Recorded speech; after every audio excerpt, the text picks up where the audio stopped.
Selain piramida, Sphinx, dan mumi, salah satu penemuan paling menarik dari sejarah Mesir kuno adalah hieroglif.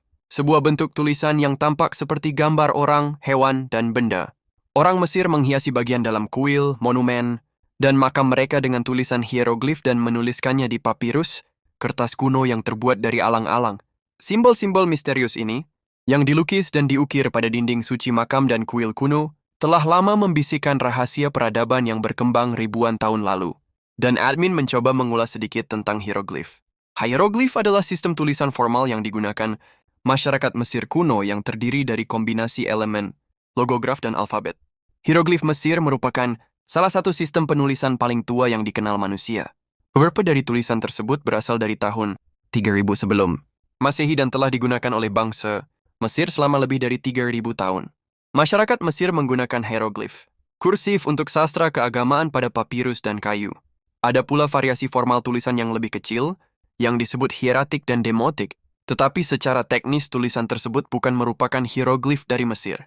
Arti dari hieroglif adalah tulisan dan abjad Mesir kuno yang terdiri atas 700 gambar dan lambang dalam bentuk manusia, hewan atau benda, dan lambang tulisan menyerupai gambar paku, yang bersifat rahasia atau teka-teki yang sukar dibaca atau dipahami maknanya. Sejarahnya hieroglif Mesir, merupakan salah satu sistem penulisan tertua yang diduga berkembang sejak sebelum kesusastraan. Tradisi artistik Mesir. Hal ini dibuktikan dengan temuan simbol pada tembikar, Gerzian dari tahun 4000 SM yang menyerupai penulisan hieroglif. Sementara penggunaan tulisan hieroglif muncul dari sistem simbol di awal zaman perunggu, sekitar abad ke-32 SM, pada prasasti Narmer Palette yang ditemukan pada 1890-an. Akan tetapi, tim arkeolog dari Jerman yang melakukan penggalian di Abydos, sekarang El-Ka'ab, pada 1998 menemukan sebuah makam dengan 300 patanon namata yang diperkirakan dari abad ke-33 SM. Sejauh ini, kalimat pertama dalam aksara, hieroglif yang bisa diuraikan, berasal dari abad ke-28 SM, ditemukan di makam Seth Peribsen di El-Ka'ab. Hieroglif kemudian berkembang menjadi sistem penulisan yang digunakan pada prasasti-prasasti, periode kerajaan baru Mesir antara abad ke-16 SM hingga 11 SM. Selama periode tersebut, telah digunakan 900 lambang hieroglif berbeda. Kemudian pada zaman Romawi kuno, sudah terdapat lebih dari 5.000 hieroglif. Pada abad keempat, beberapa orang Mesir akhirnya mampu membaca hieroglif. Namun, penggunaan hieroglif berhenti pada 391 Masehi setelah penutupan seluruh gereja non-Kristen.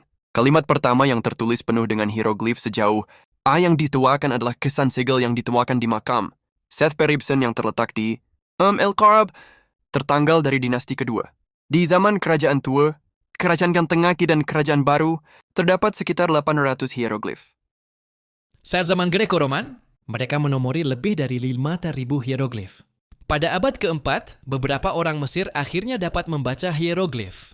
Penggunaan hieroglif kemudian berhenti setelah penutupan seluruh gereja non-Kristen pada tahun 391 Masehi oleh Kaisar Romawi, Theodosius III, yang tertulis dalam prasasti terakhir dari Philae, diketahui sebagai The Graffito of Esmet Achom, tahun 399 Masehi. Hieroglif adalah gambar yang masing-masing mewakili objek alamiah. Matahari digambarkan sebagai piringan, bulan digambarkan dengan bulan sabit, air digambarkan oleh garis gelombang, orang dengan bentuk orang, dan lain sebagainya.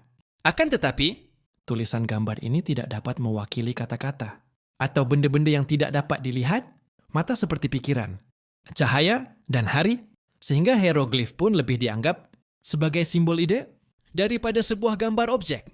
Piringan dapat juga berarti hari, bukan hanya berarti matahari.